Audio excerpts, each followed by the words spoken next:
kabaringkong, nakaramdam na naman ako ng gutom kaya tumayo na naman ako at sakto paglabas ko ng pinto merong kaldero. Ayay, dumiretso na ako sa may platuhan natin mga kabaringkong. Kumuha na ako ng isa at nilapag ko na sa lamesa. Sakto paglingon ko merong pritong isda. Wow, sarap! Kinuha ko na at nilagay ko na sa plato mga kabaringkong.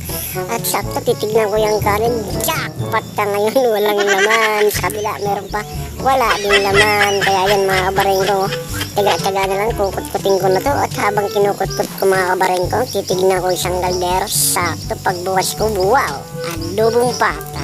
Kaya itong kinuha ko mga kabaringkong, medyo malaki-laki, sakto na to sa akin. Kaya kinuha ko na at nilagay ko na sa pinggan ko mga kabaringkong. Ito yung pata na kinuha ko. Jesus Marios, itong butot laman, no? Ayay, tamang-tama na naman to sa high blood natin. Pero sige lang, palag-palag na yun mga kabaringkong. At ito na nga yung pritong isda natin mga kabaringkong. Tikman na natin yun, baka maunahan pa tayo ng iba. So ayan mga kabaringkong, yung kanin natin, konti na lang, pero palag-palag na yan. Okay na yun sa alright mga kabaringkong. Grabe talaga ang sarap ng ulam ko mga kabaringkong, lalo na tong adobong pato na to. Nanggigigil talaga ako dito. Ang taba-taba, pati buto, gusto ko nang kainin.